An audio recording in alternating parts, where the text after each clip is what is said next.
Assalamualaikum warahmatullahi wabarakatuh. Perkenalkan, nama saya Nur Fahmidah, NIM 2020-53146.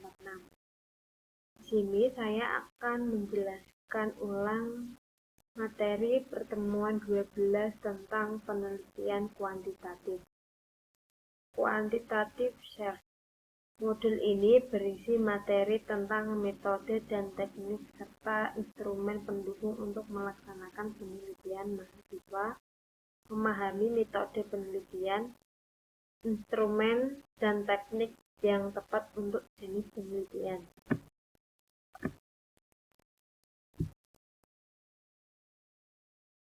Penelitian kuantitatif ada 4. Yang pertama, pada bahasan ini juga akan diterangkan bagaimana perumusan masalah dalam penelitian kuantitatif, pengumpulan data penelitian kuantitatif, analisa data, arti variabel, serta pengertian validitas dan reliabilitas.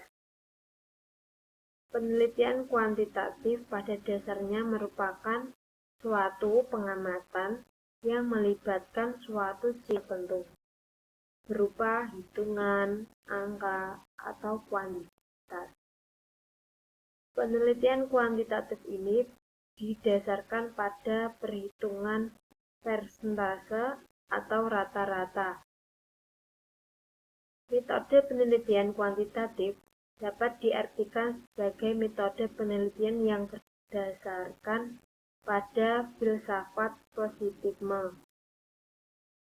Dalam melakukan penelitian kuantitatif, kita seringkali mengalami kesulitan tentang metode statistika. Maka yang akan digunakan hal ini umumnya disebabkan kita tidak dapat materi penelitian yang lengkap dan terintegrasi. Selain itu, buku-buku yang kita temui pun umumnya tidak membahas hal tersebut secara menyeluruh. Analisa statistik digunakan untuk membantu peneliti untuk mengetahui hubungan antar variabel.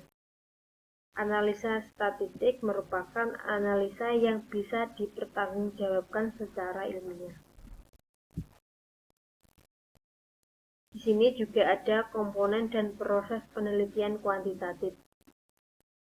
Pada prinsipnya, ilmu statistik dapat dibagi atas 2 tahapan, yaitu statistik deskriptif yang berkaitan dengan pencatatan dan peringkasan data, dengan tujuan menggambarkan hal-hal penting pada sekelompok data, seperti rata-rata, variasi, dan sebagainya. Salah satu metode kuantitatif yang banyak digunakan untuk analisis data adalah dengan menggunakan statistika, seperti gambar yang ada di samping ini.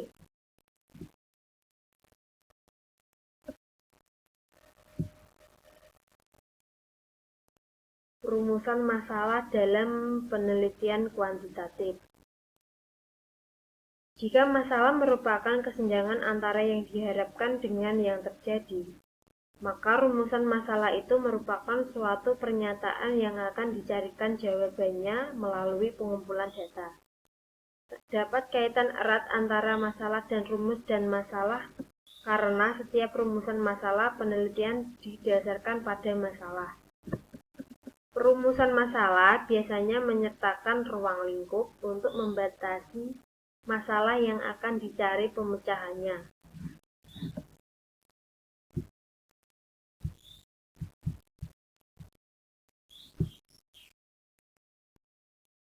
Contoh rumusan masalah pada penelitian kuantitatif.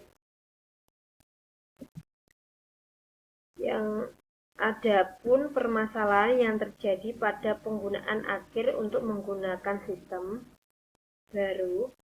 Dalam hal ini sistem core banking, tampaknya pengguna tidak begitu tertarik untuk menggunakan sistem baru yang menggantikan sistem legasi. Seperti ini contoh rumusan masalah pada kuantitatif. Selanjutnya, ruang lingkup masalah pada penelitian. Seperti ini contoh ruang lingkup masalah.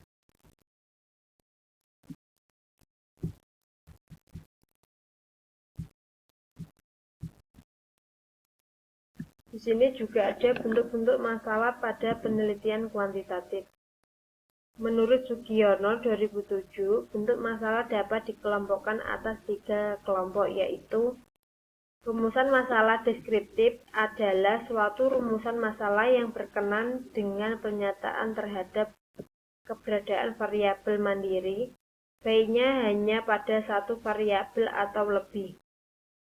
Contoh rumusan masalah deskriptif ada 4, yaitu 1. Seberapa besar tingkat efisiensi yang dihasilkan dari pemanfaatan teknologi informasi. Yang kedua, rumusan masalah komparatif adalah rumusan masalah penelitian yang membandingkan keberadaan satu variabel atau lebih pada 2 atau lebih sampel yang berbeda. Yang ketiga, ada rumusan masalah asosiatif. Adalah rumusan masalah penelitian yang bersifat menayangkan hubungan antara 2 variabel atau lebih.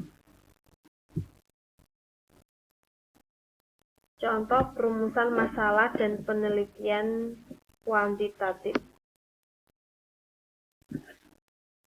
Dari sumber penelitian David Bobby yang berjudul Studi Kepuasan Pengguna Akhir Terhadap Sistem Cloud Banking pada Bank XYZ pada tahun 2005. Di sini contoh perumusan masalah dalam penelitian kuantitatif. Selanjutnya, variabel. Identifikasi variabel merupakan salah satu tahapan yang penting karena dengan mengenal variabel yang sedang diteliti, seorang peneliti akan dapat memahami hubungan dan makna variabel-variabel yang sedang ditelitinya. Memanipulasi variabel juga perlu dilakukan untuk memberikan suatu perlakuan pada variabel bebas dengan tujuan peneliti dapat melihat efek bagi variabel terikat atau variabel yang mempengaruhinya. Melakukan kontrol terhadap variabel tertentu dalam penelitian juga diperlukan agar variabel tersebut tidak mengganggu hubungan antara variabel bebas dan variabel terikat.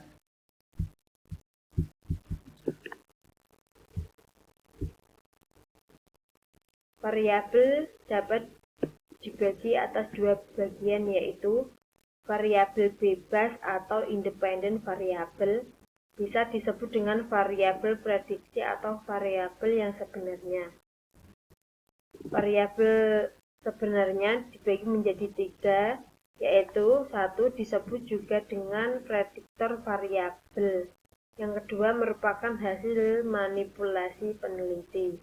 Yang ketiga, atribut atau potensial kasus yang diberikan pada investigasi penelitian. Yang kedua, ada variabel terikat atau dependent variabel. Disebut juga dengan variabel luaran atau variabel yang bukan sebenarnya.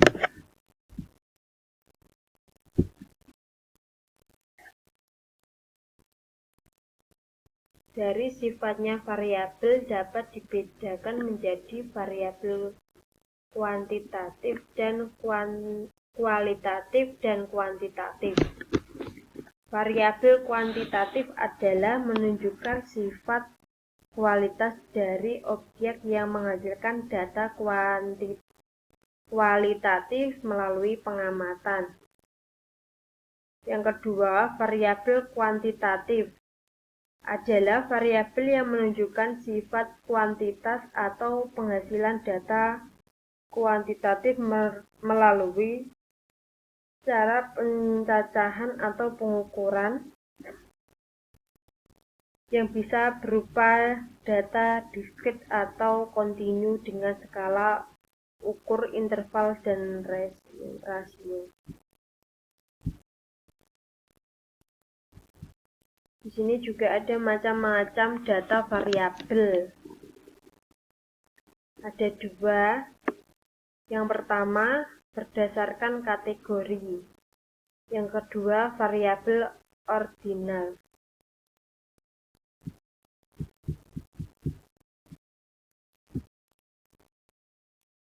Variabel ukur atau metrik variabel memiliki bentuk sebagai berikut: interval dan rasio. Untuk mengukur variabel, kita memerlukan instrumen di mana instrumen yang digunakan harus memenuhi persyaratan tertentu, di antaranya dari segi validitas atau kesahihan yang menunjukkan sejauh mana alat pengukur itu mengukur apa yang dimaksud untuk diukur. Reliabilitas suatu alat pengukur menunjukkan hasil pengukuran yang berupa kepekaan atau akurasi.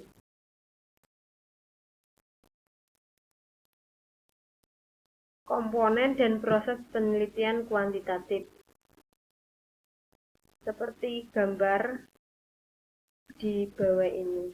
Sifat-sifat dari 4 skala dalam sebuah variabel. Ada nominal, ordinal, interval, dan rasio. Pembagian data dalam suatu variabel. Data, jenis data dibagi menjadi dua, yaitu kualitatif dan kuantitatif.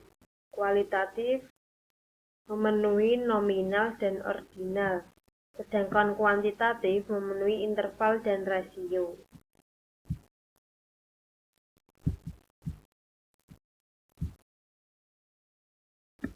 Validitas dan reliabilitas.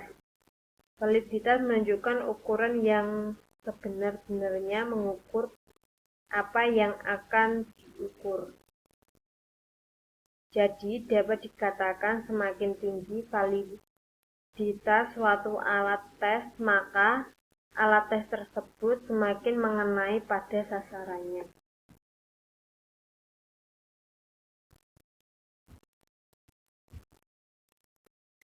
Pengertian validitas atau kesahihan dan reliabilitas atau keterandalan yang berarti mengukur suatu secara konsisten apapun yang diukur, dan jika pengukuran dilakukan dalam kondisi apapun akan memberikan hasil yang sama dari data yang dikumpulkan. Jadi dapat kita simpulkan bahwa suatu alat ukur yang tidak reliabel pasti tidak valid. Begitu pula dengan alat ukur yang reliabel belum tentu juga valid. Di sini ada 4 gambar validitas dan reliabilitas. Reliable not valid, dan valid not reliable, neither reliable not valid, both reliable and valid.